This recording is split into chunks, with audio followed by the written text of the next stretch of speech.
So, ఒక మాట గుర్తుపెట్టుకోండి నాన్న.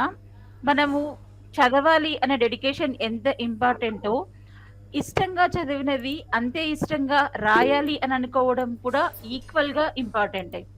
సో, మనకి సోషల్ స్టడీస్ సబ్జెక్ట్‌కి సంబంధించి మనకి 22 లెసన్స్ ఉన్నాయి.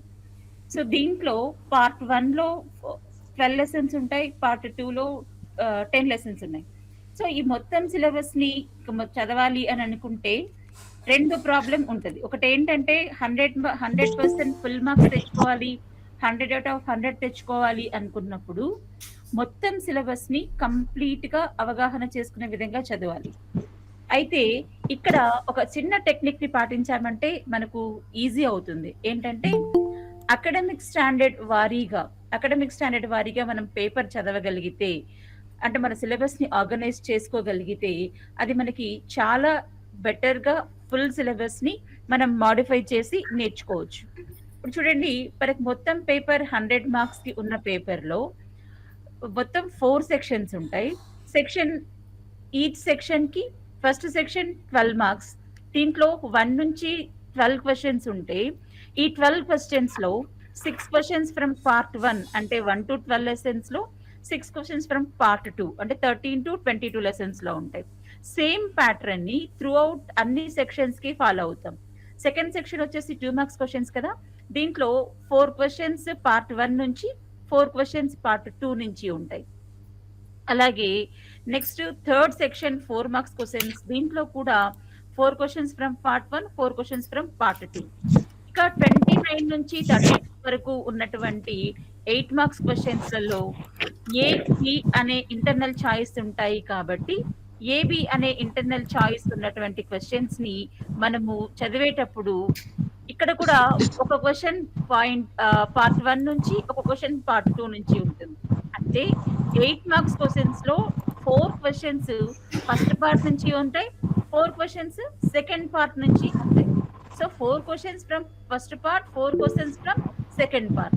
సో, ఇలా ఉంటున్న సమయంలో మొత్తం మనం చదవాలి అని అనుకున్నప్పుడు మనకున్న చిన్న అవగాహన మేర, అంటే మనకు అకాడమిక్ స్టాండర్డ్స్ ఉన్నాయి కదమ్మా! 6 అకాడమిక్ స్టాండర్డ్స్ ఉన్నాయి. First one conceptual understanding. Conceptual understanding వచ్చేసి మనకి 40% ఆఫ్ వెయిటేజ్ ఉంటుంది. అలాగే రెండవ academic standard read the text given, interpretation and questioning. దీనికొచ్చేసి 10% ఆఫ్ మార్క్స్ అంటే 10 మార్క్స్ వెయిటేజ్ ఉంటది. అలాగే third academic standard information skill, ఇది మనకి 15 మార్క్స్ ఉంటుంది. ఇది కూడా బోత్ నుంచి సమానంగా వచ్చేదానికి ట్రై చేస్తారు. అలాగే next fourth academic standard reflection the contemporary issues and questioning. ఇవి మన పాఠంలో ఉన్నటువంటి అంశాలలో సమకాలీన అంశాలని చదవడంతో పాటు వాటికి రిలేటెడ్‌గా ఉన్నటువంటి కాంటెంపరరీ ఇష్యూస్‌ని కూడా మనం ప్రశ్న రూపంలో అడిగే అవకాశం ఉంటది. ఇక next fifth academic standard mapping skill. ఇది 15 మార్క్స్‌కి ఉంటుంది. పార్ట్ 1లో ఇండియా మ్యాప్, పార్ట్ 2లో వరల్డ్ మ్యాప్ కాన్సంట్రేట్ చేసి చదువుతాం. ఇక సిక్స్త్ అకాడమిక్ స్టాండర్డ్ వచ్చేసి appreciation and sensitivity. Appreciation and సెన్సిటివిటీలో మనకు ఏమేమి ఉంటాయి అంటే నినాదాలు ఉంటాయి. అంటే స్లోగన్స్ అంటాం. Like slogans on world peace, slogans on global warming, slogans on right to vote, slogans on education, slogans on importance of women education. ఇలాగా ఈ క్వెషన్స్ అన్ని మనకు ఏఎస్ 6 అయినటువంటి ప్రశంస సునిదత్తంలో ఉంటాయి. దీంతో పాటుగా ఒక వ్యక్తి యొక్క కృషిని మనం ప్రశంసించడం అనే కాన్సెప్ట్ లో భాగంగా సర్దార్ వల్లభాయ్ పటేల్ సంస్థానాల విలీనం యూనిఫికేషన్ క్వశ్చన్ పేపర్ లో అనాలిసిస్ చేసుకుంటూ వచ్చేటప్పుడు మనకు గుర్తు పెట్టుకోవాల్సినది ఏంటి అంటే, ఇంతకు ముందు సబ్జెక్ట్స్ లో మనం చూసినప్పుడు చాప్టర్ వైజ్ వెయిటేజ్ ఉంది, కానీ సోషల్ స్టడీస్ కి వచ్చేసరికి చాప్టర్ వైజ్ వెయిటేజ్ అనేది ఉండదు. మనకి ఏముంటుంది, అకాడమిక్ స్టాండర్డ్ వారీగా మాత్రమే పేపర్ వెయిటేజ్ అనేది ప్లాన్ చేసుకుంటాం. అకాడమిక్ స్టాండర్డ్ వారీగా పేపర్ ప్లాన్ చేసినప్పుడు ప్రతి అకాడమిక్ స్టాండర్డ్ కి సంబంధించినటువంటి క్వశ్చన్స్ ని ప్రతి సెక్షన్ లో అంటే 1 మార్క్, 2 మార్క్, 4 మార్క్, 8 మార్క్ లో వచ్చే విధంగా పేపర్ సెట్ చేస్తాం. ఇప్పుడు ఫర్ ఎగ్జాంపుల్ అకాడమిక్ స్టాండర్డ్ 1కు సంబంధించినటువంటి వాటిలలో డిఫరెన్సెస్ కావచ్చు. అంటే differentiate between east coastal plain and coastal plain, population growth and population 8 marks ఆహ్, అడిగితే ఏ లెసన్ నుంచి అడగొచ్చు మేడం? ఇలా చెప్తాను. వస్తాను. ముందు కింది నుంచి స్టార్ట్ చేసుకుంటూ ఉంటాం. 2 మార్క్స్ నుంచి 1 మార్క్ నుంచి స్టార్ట్ చేస్తూ వస్తాను. అది అయిపోయిన తర్వాత నీ డౌట్ ఉంటే రైజ్ చేస్తూ. ఓకేనా? సో ఇలా ఉంటుందన్నమాట. నెక్స్ట్ ఇక్కడ 1 మార్క్ క్వశ్చన్కి వచ్చేసరికి మిగతా కేవలం ఎంసీక్యూస్ కానీ, కేవలం బిట్స్ కానీ ఇలాగా కాకుండా మనకు డిఫరెంట్ స్ట్రాటజిక్ ఆఫ్ క్వశ్చన్స్ అనేటివి మనం చూస్తాం. లైక్ సారీ,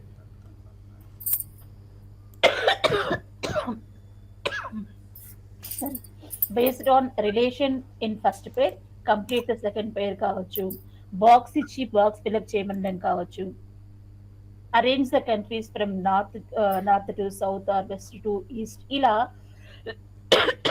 రకరకాల పద్ధతిలో మనం క్వశ్చన్స్ ని చూస్తాం. అంటే ఒక 1 మార్క్ క్వశ్చన్స్ లోనే మనం వేరియస్ టైప్ ఆఫ్ క్వశ్చన్స్ ని మనం అబ్జర్వ్ చేస్తాం. అలాగే మీరు గుర్తుపెట్టుకోవాల్సిన ముఖ్యమైన విషయం ఏంటి అంటే, ఈవెన్ మ్యాపింగ్ స్కిల్ కి సంబంధించి కూడా మీరు 1 మార్క్ క్వశ్చన్స్ లో క్వశ్చన్స్ అనేటివి ఉంటాయి. నెక్స్ట్ సెకండ్ అకాడమిక్ స్టాండర్డ్ అయినటువంటి reading the text given interpretation are comment. ఈ కామెంట్ టైప్ క్వశ్చన్స్ మీకు 1 మార్క్ లో ఉంటాయి, 2 మార్క్ లో ఉంటాయి, 4 మార్క్ లో ఉంటాయి, 8 మార్క్స్ లో ఉంటాయి. అయితే మీరు గుర్తు పెట్టుకోవాల్సిన విషయం ఏంటి అంటే, కామెంట్ టైప్ క్వశ్చన్ ఎన్ని మార్కులకి ఇచ్చారు అనేది చూసి దాని ప్రకారం మీరు దానికి ఆన్సర్ రాయాలి. For example, కోalition government lead to policy paralysis అనే క్వశ్చన్ 8 మార్క్స్ కి ఇవ్వచ్చు, 4 మార్క్స్ కి ఇవ్వచ్చు, అలాగే 1 మార్క్ కి కూడా ఇవ్వచ్చు.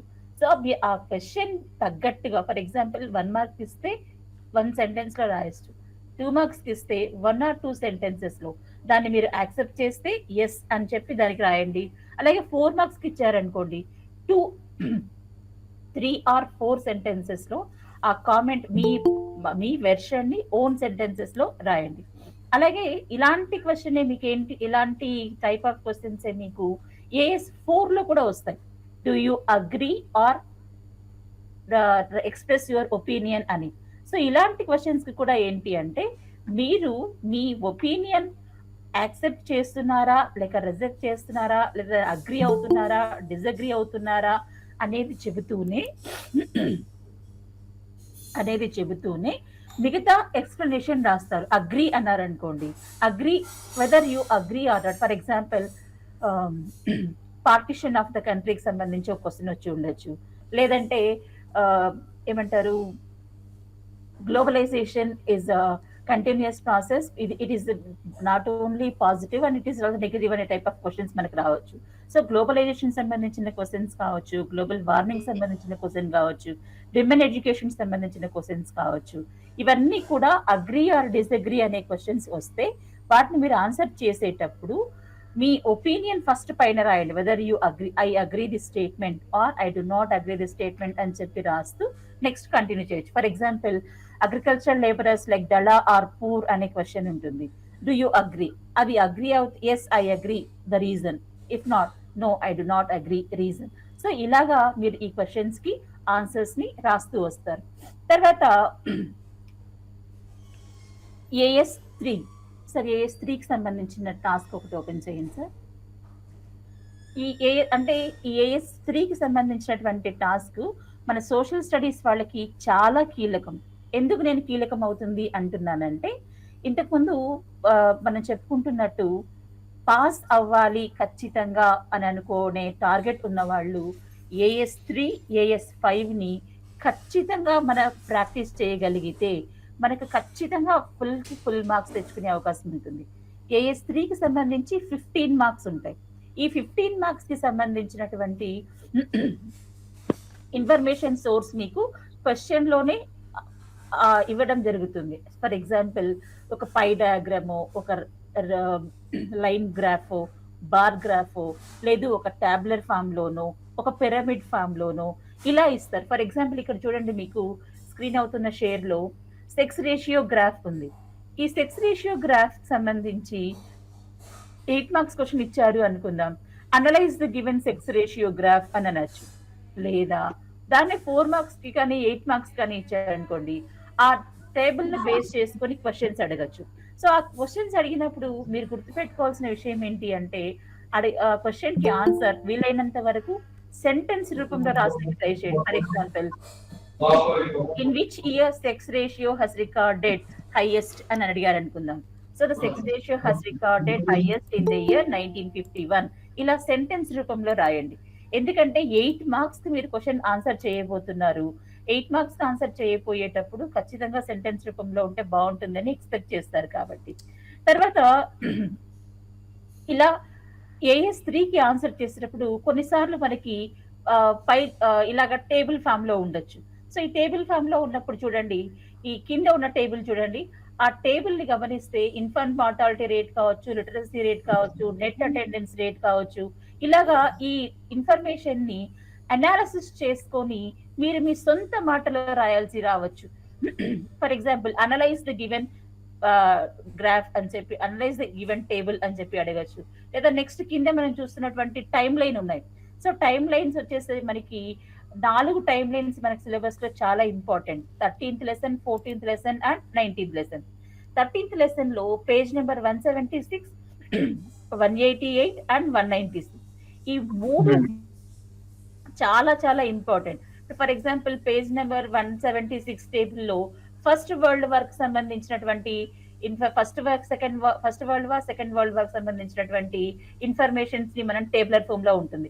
ఫర్ ఎగ్జాంపుల్, ఇప్పుడు మీరు చూస్తున్నటువంటి స్క్రీన్ లో 2వ టైం లైన్ చూడండి, beginning of the first world war 1914 ఇట్లా. సో దీంట్లో ఉన్నటువంటి ఇన్ఫర్మేషన్ బేస్ చేసుకొని క్వశ్చన్స్ ఇస్తారు. ఇక్కడ ఇచ్చేటువంటి 4 క్వశ్చన్స్ లలో ఖచ్చితంగా ఒక క్వశ్చన్ అనేది అవుట్ ఆఫ్ ది బాక్స్ ఉంటుంది. అవుట్ ఆఫ్ ది బాక్స్ అంటే అర్థం ఏంటి?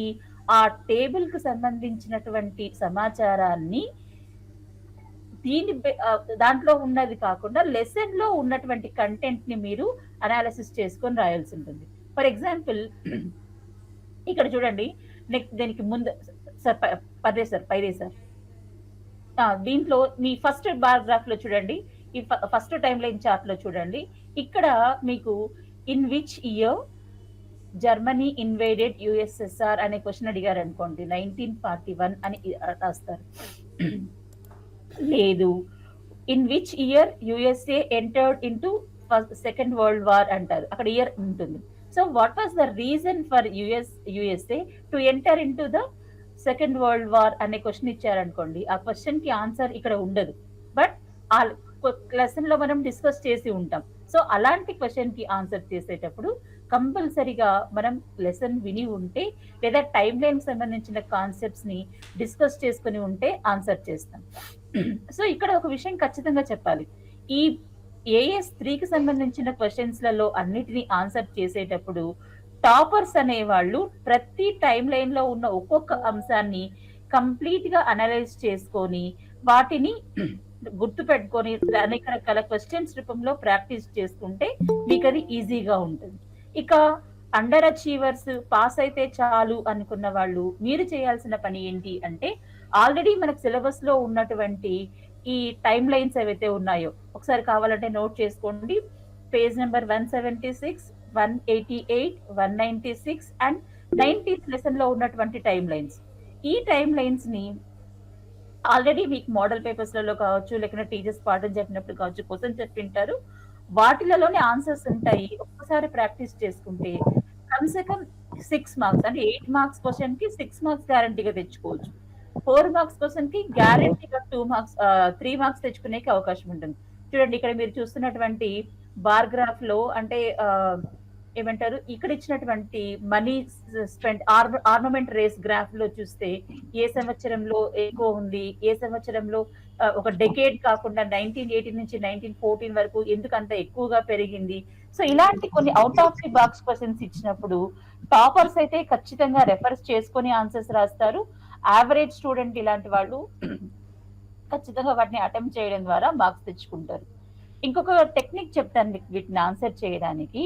ఇవి ప్రతి సెక్షన్ లో కూడా ఈ AS3 కి సంబంధించిన క్వశ్చన్స్ ఉంటాయి కాబట్టి వీటిని ఆన్సర్ చేసేటప్పుడు ఎవ్వరూ కూడా వదిలిపెట్టదు.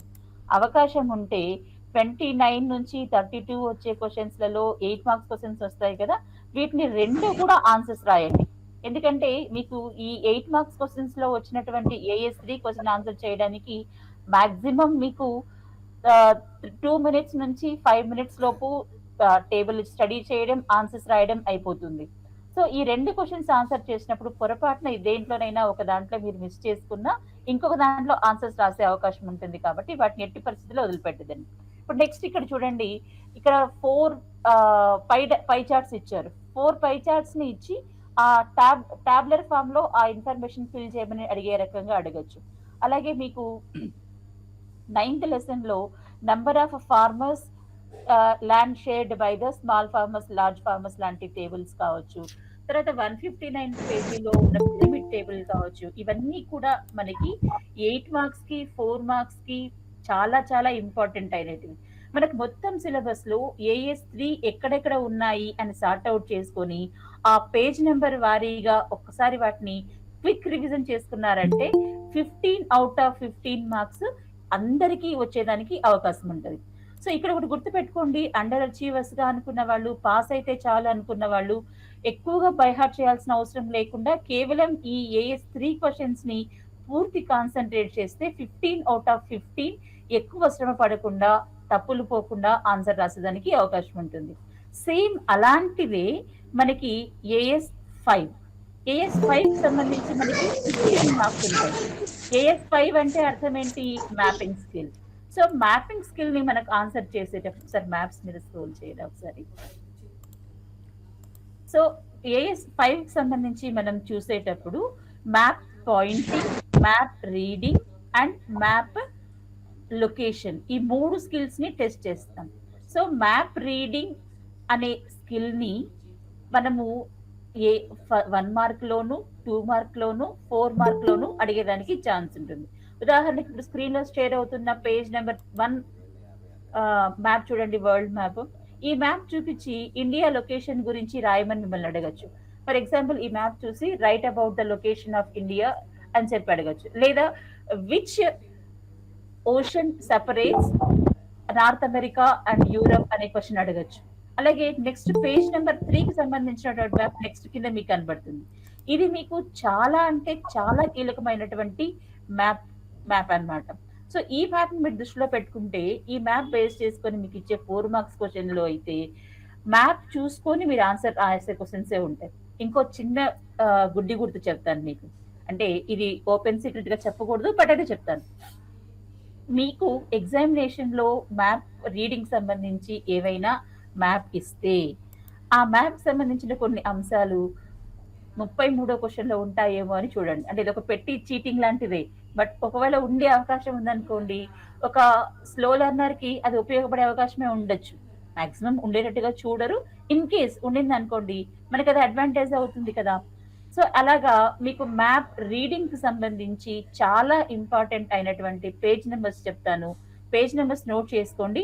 ఆ పేజ్ నెంబర్స్ ని ఎగ్జాక్ట్ గా ఒక్కొక్క పేజ్ లో ఒక్కొక్క మ్యాప్ కి సంబంధించి 4 or 5 క్వశ్చన్స్ మీరు ప్రాక్టీస్ చేసుకోగలిగితే మీకు ఖచ్చితంగా 7 మార్క్స్ ఖచ్చితంగా వచ్చి తీరుతాయి. అంటే 5 మార్క్స్ ఖచ్చితంగా వచ్చి తీరుతాయి. ఏవేవి? Page number 1, page number 3, page number 10, page number 60 and page number 198. ఇక మీకు కనపడుతున్నాయి చూడండి. ఇది కాదు సార్, కొంచెం కిందికి రాండి సార్, కిందికి ప్లీజ్, కిందికి స్క్రోల్ చేయండి సార్, ఇంకొంచెం కిందికి సార్, కొంచెం కిందికి. టెక్స్ట్ బుక్ లో ఉన్న పేజ్ నెంబర్స్ ఇదిగో చూడండి, ఇది పేజ్ నెంబర్ 198. ఇది చాలా సార్లు పేజ్ లో ఈ పేజ్ లో ఉన్నటువంటి మ్యాప్ ని మనం ఎగ్జామ్ లో చూసాం.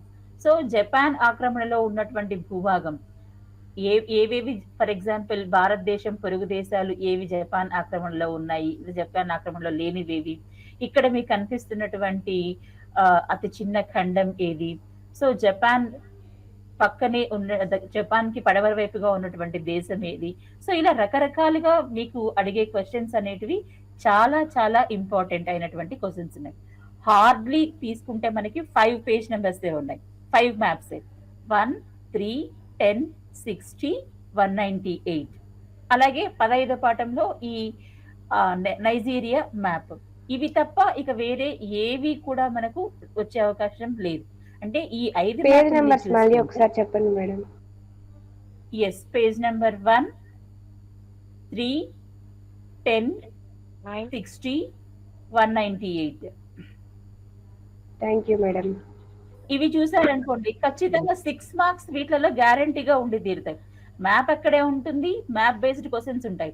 సో ఇక్కడ మనకి ఏమవుతుంది 6 మార్క్స్ ఖచ్చితంగా వచ్చేదానికి ఛాన్స్ ఉంటుంది. సో నెక్స్ట్ వచ్చేసి మ్యాప్ పాయింటింగ్. అలాగే మ్యాప్ బేస్డ్ క్వశ్చన్స్ లలో మీకు 1 మార్క్ లో కానీ 2 మార్క్ లో కానీ ఇలా అడగొచ్చు.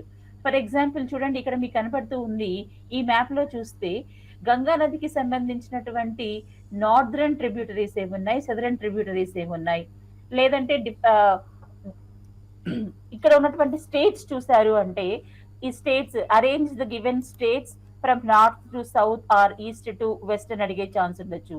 అలాగే arrange the rivers from north to south అని చెప్పి కావేరి, గోదావరి, నర్మదా, కృష్ణ. ఏంటమ్మా ఈ పీడిఎఫ్ లింక్ ఎక్కడ దొరుకుతుంది మేడం? ఏ పీడిఎఫ్? ఇప్పుడు పైన రిప్రజెంట్ అవుతుంది కదా మ్యామ్, అది ఇది నేను మీకు నీలకంఠ సార్కి నేను కంప్లీట్ ఫైల్ ఇస్తాను. తర్వాత మీరు సార్ దగ్గర నుంచి తీసుకోవచ్చు, లేదంటే నాకు కాల్ చేసినప్పుడు నేనైనా ఏర్పాటు చేస్తాను మీకు. తర్వాత సార్ దగ్గర నా నెంబర్ తీసుకోవచ్చు, మీరు కాల్ చేసి మాట్లాడచ్చు. ఎగ్జామ్ టైంకి అయినా కూడా నేను అందుబాటులో ఉంటాను, అంటే ఎగ్జామ్ ప్రిపరేషన్ టైంలో అయినా అందుబాటులో ఉంటాను. Don't worry. సో ఇలాగా ఈ ఎగ్జామినేషన్ పాయింట్ ఆఫ్ వ్యూలో మనం మ్యాప్ ని చూసుకునేటప్పుడు 1 మార్కు 2 మార్కులలో ఇలా మ్యాప్ రీడింగ్ బేస్ చేసుకొని, for example which of the following Coast is not on east Coast అని అడగచ్చు. ఫర్ ఎగ్జాంపుల్ కెనరా, మలబార్, కొంకణ్ ఇచ్చి ఒక కోస్ట్ ఈస్ట్ కోస్ట్ లో ఉన్నటువంటి కోస్ట్ ఇస్తారు. So which of identify the odd one out అని అడగచ్చు. కొంకణ్, కెనరా, మలబార్ అండ్ సర్కార్. సో సర్కార్ Coast is on east Coast. So అలా మ్యాప్ లొకేషన్ బేస్డ్ లో క్వశ్చన్స్ ని మీకు బిట్ రూపంలో ఇచ్చేదానికి కూడా అవకాశం ఉంటుంది. సో మ్యాప్ పాయింటింగ్ సంబంధించినటువంటి ఇంకొక ముఖ్యమైన స్కిల్ ఏంటి అంటే లొకేషన్. మనకి మీకు మ్యాథ్స్ లో, ఫిజిక్స్ లో డయాగ్రామ్స్ కానీ గ్రాఫ్ కానీ ఎలా ఇంపార్టెంటో అలాగా 33వ ప్రశ్న 33rd క్వశ్చన్ లో గ్రూప్ ఏ, గ్రూప్ బి అనే 2 సెట్స్ ఉంటాయి. సెట్ ఏ, సెట్ బి. సెట్ 1 లో వచ్చేసి మీరు ఇండియా మ్యాప్ ని లొకేట్ చేయాలి.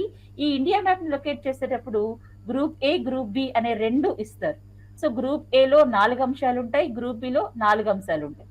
ఈ 4టిని కూడా ఖచ్చితంగా చేయాలి. అంటే గ్రూప్ ఏ లో సెలెక్ట్ చేసుకుంటే 4 చేస్తారు, గ్రూప్ బి లో చేస్తే 4 చేయాలి.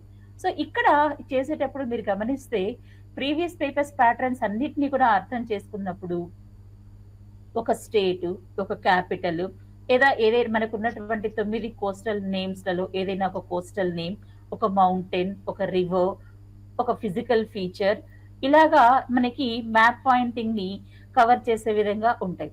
సో మాక్సిమం మనం గమనించామంటే ప్రీవియస్ ఒక 4 or 5 పేపర్స్ చూసుకుంటే వాటిని మించి ఎక్కువగా మనకు డిఫికల్టీ లెవెల్ కి మ్యాప్ పాయింటింగ్ అనేది ఉండకపోవచ్చు. ఫర్ ఎగ్జాంపుల్ కోరమాండల్ కోస్ట్, తర్వాత వచ్చేసి Arunachal Pradesh state, Gujarat state, river Narmada, Vindhya mountains, Aravalli, K2 peak, Everest, తర్వాత వచ్చేసి భూటాన్ లేదా ఐలాండ్స్, ఇలా ఏవైనా సరే ఈ 8 ఐటమ్స్ ని వీలైనంత వరకు ఖచ్చితంగా అందరూ గుర్తించండి. ఫర్ ఎగ్జాంపుల్ సెట్ ఏలో నాకు 3 తెలుసు, సెట్ బిలో 2 తెలుసు అన్నప్పుడు సెట్ ఏలో 3 రాసి సెట్ బిలో 1 రాయడం లాంటివి చేస్తే మీకు వచ్చేది 3 మార్కులే. ఇన్ కేస్ టాపర్స్ అయితే మాత్రం ఒక దాంట్లో 4 ఖచ్చితంగా చేసి ఉండాలి. ఎవరైనా కూడా నేను చెప్పే సజెషన్ ఏంటి అంటే మొత్తం గ్రూప్ ఏలో ఇండియా మ్యాప్ సంబంధించిన 8 ఖచ్చితంగా లొకేట్ చేయండి, ఎక్కడ వీటిని వదిలిపెట్టద్దు. ఆల్మోస్ట్ అన్ని డౌట్ మేడం నాకు కూడా. సార్ వాళ్ళు మనం ఒకే మ్యాప్ ఇస్తాము, పిల్లలు రెండింటివి దాంట్లోనే గుర్తిస్తుంటారు పబ్లిక్ ఎగ్జామ్స్ లో. అప్పుడు ఓకే డిఫరెన్సెస్ చూపించాలని ఒక మాట చెప్పండి. డిఫరెన్సెస్ యాక్చువల్ గా చూపించచ్చు sir. For example 1 A1 B2 అలా A1 A2 A3 A4 అని చూపించవచ్చు. అలాగే అంటే మనం రాసిన తర్వాత ఫర్ ఎగ్జాంపుల్ మన రివర్ నర్మదా గుర్తిస్తారు, రివర్ నర్మదా గీసిన తర్వాత పర్టికులర్ సింబల్ తో చూపించాలి. సో రివర్ నర్మదా గీసిన తర్వాత river Narmada A2 for example 2 వచ్చింది అనుకుందాం. అలాగే నెక్స్ట్ బిలో ఆ 4 గుర్తించిన తర్వాత బిలో చేయాల్సి వస్తే below for example Coromandel Coast వచ్చి ఉంటుంది అనుకోండి. సో కోరమాండల్ కోస్ట్ అని రాసి పక్కన B5 అంటే ఫర్ ఎగ్జాంపుల్ 5 to 8 BCతో స్టార్ట్ అవుతుంది. సో కోరమాండల్ కోస్ట్ B5 అని రాయండి.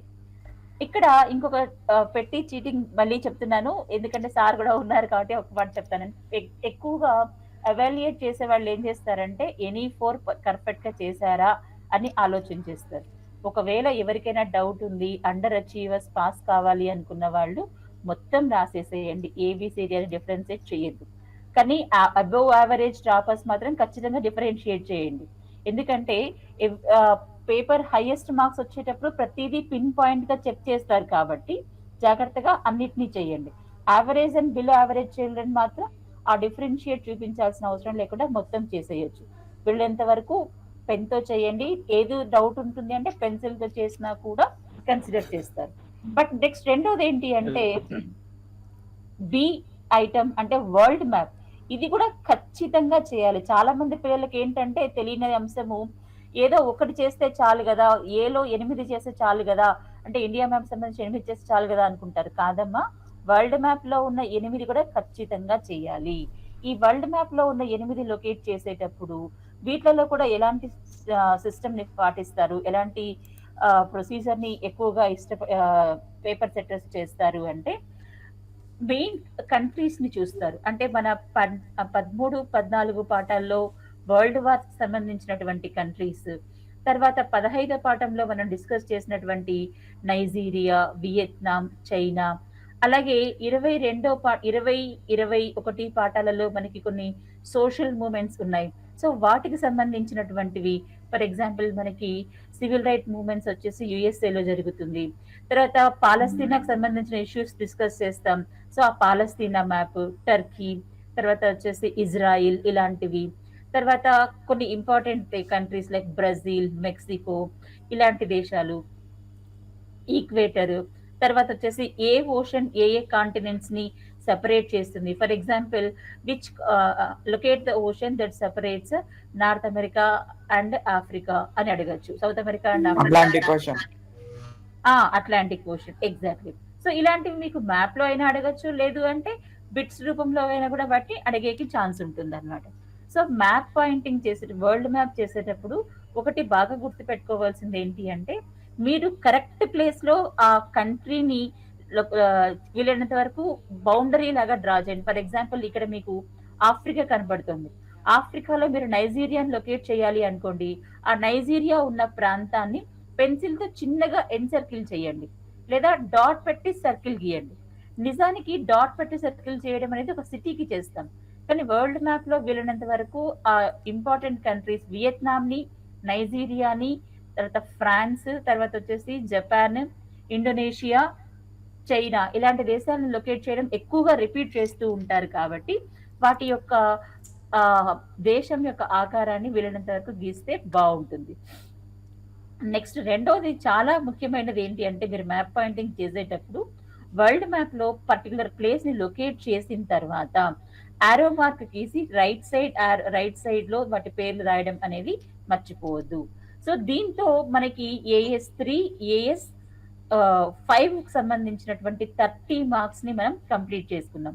ఈ 30 మార్క్స్ అండర్ అచీవర్స్ కి అత్యంత సులువుగా పాస్ అవ్వడానికి ఇచ్చినటువంటి ఆపర్చునిటీ అనుకోవచ్చు. సేమ్ వీకల్లో డిఫికల్టీ లెవెల్ కొంచెం ఎక్కువగా ఉంటుంది కాబట్టి వీళ్ళు అండర్ అచీవర్స్ దీంట్లో 24, 25 స్కోర్ చేసుకోగలిగితే టాపర్స్ 30 తెచ్చుకోగలుగుతారు వీటిల్లో ఈ అకాడమిక్ స్టాండర్డ్ లో. ఇక మూడవ last academic standard appreciation sensitivity వచ్చేసరికి కిందికి వచ్చేయండి సార్, ఇక్కడ నేను అది ఇవ్వలేదు, కిందికి వచ్చేయండి. మీకు స్లోగన్స్ ఉన్నాయి, అంటే వరల్డ్ వార్ కు సంబంధించినటువంటి slogans on world peace, slogans on sir అది కాదు సార్, పైకి వచ్చేయండి. సరే madam. Slogans on world peace, slogans on destruction, war destruction, importance of girl child education, slogans on global warming. So ఇలాంటి రైట్ టు ఓట్, ఇలాంటి slogans ఖచ్చితంగా చదవటం. ఇందాక మనం చెప్పేటప్పుడు కొంచెం నేను డిస్టర్బ్ అయ్యాను. సో నేతాజీ సుభాష్ చంద్రబోస్ యొక్క role, role of Patel in unification of princely states ఇలాంటివి.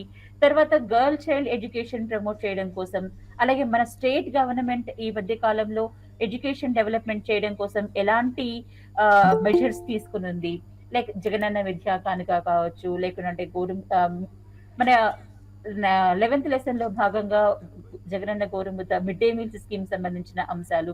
సో ఇలాంటివన్నీ మనకు చాలా ఇంపార్టెంట్.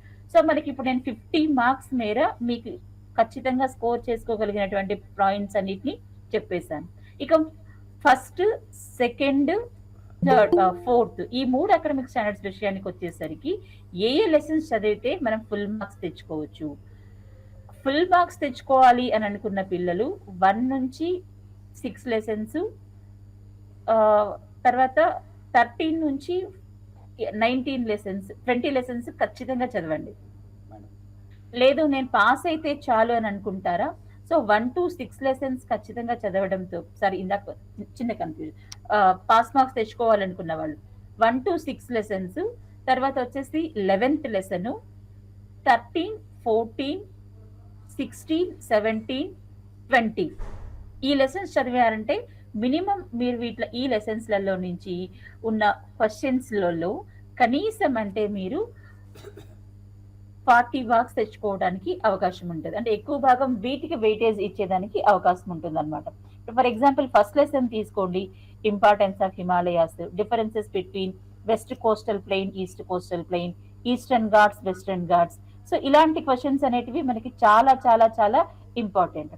తర్వాత నెక్స్ట్ డిఫరెన్సెస్ విషయానికి వచ్చేసరికి organised sector, unorganised sector differences కావచ్చు సెకండ్ లెసన్స్లలో. ప్రైమరీ సెక్టార్ యాక్టివిటీస్ అంటే ఏంటి అనే క్వశ్చన్. తర్వాత వచ్చేసి ఫోర్త్ వచ్చేసరికి క్లైమేట్ కంట్రోల్స్, ఇది చాలా సార్లు రిపీట్ అయిన క్వశ్చన్, ఈసారి కూడా ఖచ్చితంగా రిపీట్ అయ్యేదానికి అవకాశం ఉన్న క్వశ్చన్. అలాగే ఇండోగంగటిక్ ప్లెయిన్స్, ఎందుకు ఇండోగంగటిక్ ప్లెయిన్స్ లో పాపులేషన్ ఎక్కువగా ఉంటుంది, ఇలాంటి క్వశ్చన్స్. తర్వాత మనకి పేజ్ నెంబర్ 159 పిరమిడ్ ఉందన్నాం కదా, ఆ పిరమిడ్ బేస్డ్ క్వశ్చన్స్ కావచ్చు. సస్టైనబుల్ డెవలప్మెంట్ అంటే ఏంటి, తర్వాత environment source function, environment sinc function అనే క్వశ్చన్. పాపులేషన్ లెసన్ లోకి వచ్చేసరికి సెక్స్ రేషియో గ్రాఫ్ ఎలాంటి ఇంపార్టెంట్. దాంతో పాటు ఏంటంటే migration questions, people reasons for migration, ఎందుకు మైగ్రేట్ అవుతారు, సో మైగ్రేట్ అయిన వాళ్ళు ఆ ప్లేస్ లో ఎలాంటి ప్రాబ్లమ్స్ ని ఫేస్ చేస్తారు, రీజన్స్ ఫర్ అర్బన్ మైగ్రేషన్, ఇలాంటి క్వశ్చన్స్. తర్వాత వచ్చేసి ఇంకా 13th, 14th లెసన్స్ లోకి వచ్చేసరికి వరల్డ్ వార్ అంటే ఏంటి, వరల్డ్ వార్ కి కారణాలు ఏమున్నాయి, తర్వాత వరల్డ్ వార్ యొక్క కాన్సిక్వెన్సెస్ ఏమున్నాయి, what are the consequences of world wars అనే క్వశ్చన్. Russian revolution question. తర్వాత వచ్చేసి పార్లమెంటరీ డెమోక్రసీ, ప్రెసిడెన్షియల్ డెమోక్రసీ లాంటి ప్రాబ్లమ్స్. సో ఇలాంటి క్వశ్చన్స్ అనేటివి ఏఎస్ 1 లో చాలా చాలా చాలా ఇంపార్టెంట్. తర్వాత రిలేషన్ 20th లెసన్ కి వచ్చేసరికి relations between India and Pakistan, India and China. తర్వాత role of UNO in preserving world peace, అంటే ప్రపంచ శాంతిని కాపాడడంలో యుఎన్ఓ పాత్ర. ఇలాంటి క్వశ్చన్స్ లలో మనకి ఎస్ఏ క్వశ్చన్స్ ఎక్కువగా వచ్చేదానికి ఛాన్సెస్ ఉంటాయి. ఎస్ఏ క్వశ్చన్స్ అని ఇందాక అడిగారు కదా, 13, 14, 17 and 20 లెసన్స్ లలో పార్ట్ 2 లో ఎస్ఏ క్వశ్చన్స్ ఇంపార్టెంట్. మేడం ఏమా మళ్ళీ ఒక్కసారి చెప్పండి మేడం. 13, 14, 17, 16, 20. 13, 14 మేడం నోట్ చేసుకోమా. 13, 14, 16, 17, 20 లెసన్స్ లలో 8 మార్క్స్ క్వశ్చన్స్ కి ఇంపార్టెంట్ అయినటివి మనకు ఉంటాయి. అలాగే ఈ అంటే ఫస్ట్ పార్ట్ రిపీట్ అవుతుంది ఎందుకు, ఫస్ట్ పార్ట్ లో కూడా మనకి ఏంటంటే first lesson, first lesson, third lesson, fourth lesson, 6th lesson and 11th lesson లో PDS, how PDS is related to food security. So ఇలాంటి క్వశ్చన్స్ మనకి ఎక్కువగా importance questions 4 marks and 8 marks questions లలో వచ్చేదానికి అవకాశం ఉంటుంది. మొత్తం మీద మనం చూసుకున్నామంటే గత 2-3 సంవత్సరాల పేపర్లని బాగా అనలైజ్ చేస్తే 4 మార్క్స్ క్వశ్చన్స్ కావచ్చు, 8 మార్క్స్ క్వశ్చన్స్ కావచ్చు, ఏ లెసన్స్ నుంచి ఎక్కువగా వస్తాయి అనేది మనకు స్పష్టమై ఉంటుంది. బట్ ఇప్పుడైతే మనం పీక్ స్టేజ్ లో ఉన్నాం. ఆల్మోస్ట్ ఇక ఒక్క రోజు ఉంది. ఆ రోజు ఇంకా మీకు తెలుగు కేటాయించబోతున్నారు. ఎగ్జామ్ రోజుకి వచ్చేసరికి నేనైతే ఒకటే మాట చెప్తాను మీకు, ఎక్కువ స్ట్రెస్ తీసుకోవద్దు. ఇప్పటి వరకు మీ టీచర్స్ ఏవైతే క్వశ్చన్స్ నేర్పించి ఉంటారో, లేదా మీ ఎగ్జామినేషన్ లో ప్రీ ఫైనల్ లో వచ్చిన క్వశ్చన్ పేపర్ కావచ్చు, SA1 క్వశ్చన్ పేపర్ కావచ్చు, రివిజన్ టెస్ట్లలో మీరు రాసిన క్వశ్చన్ పేపర్స్ కావచ్చు, వాటిని ఒక్కసారి అనలైజ్ చేసుకొని వాటిలలో ఇచ్చిన 4 మార్క్స్ కావచ్చు, 8 మార్క్స్ కావచ్చు, వాటిని మళ్ళీ మళ్ళీ రివైజ్ చేసుకున్నారంటే మాక్సిమం మీరు 100% ఆ క్వశ్చన్స్ ని ఆన్సర్ చేసుకోవచ్చు. అన్నిటికంటే చాలా ముఖ్యమైన విషయం ఏంటంటే, మీరు క్వశ్చన్స్ ని సోషల్లో చాలా మంది చేసే పొరపాటు ఏంటంటే, ఏ క్వశ్చన్ ముందు పడితే ఆ క్వశ్చన్ రాసేయడం అనేది బాగా చేస్తూ ఉంటారు. దయచేసి ఒక విషయం గుర్తుపెట్టుకోండి, ఏంటంటే వీలైనంత వరకు ఫస్ట్ సెక్షన్ ఎట్టి పరిస్థితుల్లో సేమ్ ఆర్డర్ లో రాయండి. తరచూ చెప్పేవాళ్ళు ఏం చెప్తూ ఉంటారంటే, మీకు ఏ క్వశ్చన్ బాగా వస్తే దాంతో క్వశ్చన్ పేపర్ స్టార్ట్ చేయండి అంటారు. కానీ నేను మీ అందరికి చేసే అడ్వైజ్ ఏంటి అంటే, ఎగ్జామినేషన్ రాసేటప్పుడు సెక్షన్ 1 మాత్రం ఎట్టి పరిస్థితుల్లో కూడా దాన్ని మీరు ఆర్డర్ లో రాయండి. ఒకవేళ మీరు స్టార్ట్ చేయడమే ఎస్ఏ క్వశ్చన్స్ స్టార్ట్ చేస్తారు, వెల్ అండ్ గుడ్, స్టార్ట్ చేయండి. లేదు, ఒకవేళ మీరు ఫస్ట్ క్వశ్చన్ ని ఫస్ట్ సెక్షన్ కాకుండా రెండో సెక్షన్ తో స్టార్ట్ చేస్తారు, సెకండ్ సెక్షన్ స్టార్ట్ చేసి దాంట్లో ఉన్నటువంటి క్వశ్చన్స్ అన్ని ఒకే ఆర్డర్ లో రాసే ప్రయత్నం చేయండి, లేదా షఫుల్ ఆర్డర్ లో అయినా రాసేసేయండి. బట్ ఫస్ట్ సెక్షన్ మాత్రం నో షఫ్లింగ్, సేమ్ ఆర్డర్ లో క్వశ్చన్స్ అన్నిటి రాయండి. ఇలా రాయడం అంటూ అయిపోయిన తర్వాత okay sir, just few seconds. So last essay choice కూడా ఖచ్చితంగా రాయండి. ముఖ్యంగా AS3 కి సంబంధించినటువంటి క్వశ్చన్ మాత్రం చాయిస్ ఖచ్చితంగా రాయండి. ఒకవేళ మీకు 8 మార్క్స్ క్వశ్చన్స్ లలో AS2 కు సంబంధించినటువంటి కామెంట్ క్వశ్చన్స్ వచ్చాయి అనుకుందాం. సో కామెంట్ క్వశ్చన్ వచ్చినప్పుడు పారాగ్రాఫ్ ఇచ్చారు అనుకోండి, ఆ పారాగ్రాఫ్ ఇచ్చి ఉంటే, లేదా ఒక స్టేట్మెంట్ లాంటివి ఇచ్చి ఉంటే, స్టేట్మెంట్ ఇస్తే చదివి కామెంట్ రాస్తారు. అలా కాకుండా ఒక పారాగ్రాఫ్ రూపంలో ఇచ్చారు అనుకుందాం. ఫర్ ఎగ్జాంపుల్ మీకు 15th లెసన్ లో ఏజెంట్ ఆరెంజ్ నాపాలం లాంటి ఒక బాక్స్ ఐటమ్ ఉంటుంది. తర్వాత పేజ్ నెంబర్ 76 లో విమెన్ కూర్చున్నటువంటి ఒక బొమ్మ పక్కన ఒక పారాగ్రాఫ్ ఉంటుంది. ఇలాంటి పారాగ్రాఫ్స్ ఉండొచ్చు. లేకుంటే పార్టిషన్ ఆఫ్ ఇండియాలో లాస్ట్ లెసన్ ముందు పేజ్ లో ఉన్నటువంటి పారాగ్రాఫ్ కావచ్చు. ఇలాంటి పారాగ్రాఫ్స్ ఇస్తే పారాగ్రాఫ్ చదివి దానిని మీ సొంత మాటల్లో రాయడం ద్వారా బెస్ట్ మార్క్స్ తెచ్చుకోవడానికి అవకాశం ఉంటుంది. ఒకవేళ అండర్ అచీవర్స్ ఉన్నారు అనుకుందాం, ఆ పారాగ్రాఫ్ లో ఉన్న అంశాలని కనీసం వీలైనంత వరకు కరెక్ట్ ఆర్డర్ లో వీలైనంత ప్రాపర్ గా వాటిని అరేంజ్ చేసి రాస్తే 8 మార్క్స్ కి మినిమం 4 or 5 మార్క్స్ అని తెచ్చుకోవడానికి అవకాశం ఉంటుంది. ఇంతకు ముందు సార్ వాళ్ళు చెప్పినట్లు ఇప్పుడు ఈ ఫైనల్ స్టేజ్ లో కొత్తగా ఏవి నేర్చుకోకుండా లాస్ట్ సంవత్సరం ఈ లాస్ట్ సిలబస్ కాబట్టి ఆల్మోస్ట్ అన్ని సబ్జెక్ట్ పేపర్స్ ఈజీగా ఉన్నట్టే సోషల్ పేపర్ కూడా చాలా ఈజీగా ఉంటుంది. ఈసారి పేపర్స్ అనేటివి ఎట్లా ఉంటాయి అంటే, సార్ అన్నట్టు ఫెయిల్ కావడమే కష్టం అనే రేంజ్ లో పేపర్స్ ఉంటాయి కాబట్టి శ్రద్ధగా చదవండి. AS అకాడమిక్స్ అనే వారీగా పేపర్స్ ని ఒకసారి రీఆర్గనైజ్ చేసుకుంటే చాలా ఈజీగా ఉంటుంది. మరో ముఖ్యమైన మాట, మనకు లెసన్ వైజ్ వెయిటేజ్ లేదు, అకాడమిక్ స్టాండర్డ్ వెయిటేజ్ మాత్రమే ఉంటుంది. సో సిలబస్ ని అలా ఆర్గనైజ్ చేసుకుని చదువు. నాకు చెప్పండి అమ్మా. కామెంట్ అనే క్వశ్చన్స్ ఇస్తారు కదా, అవును, దానికి ఏ విధంగా రాయాలి మ్యామ్ ఆన్సర్? ఫర్ ఎగ్జాంపుల్ నీకు ఏజెంట్ ఆరెంజ్ నాపాలం అనే క్వశ్చన్ ఇచ్చిన తర్వాత ఎన్విరాన్మెంట్, ఇలాంటి సంఘటన ఎన్విరాన్మెంట్ కి ఏ విధంగా డిస్టర్బ్ అవుతుంది అనే క్వశ్చన్ ఇచ్చారు అనుకుందాం. లేదంటే పార్టిషన్ ఆఫ్ ఇండియా పారాగ్రాఫ్ ఇచ్చారు. So comment on the given paragraph అంటారు. సో పార్టిషన్ జరిగిన తర్వాత ప్రజలు ఎలాంటి ప్రాబ్లం ఫేస్ చేశారు అనే డిస్క్రిప్షన్ అక్కడ ఉంటుంది.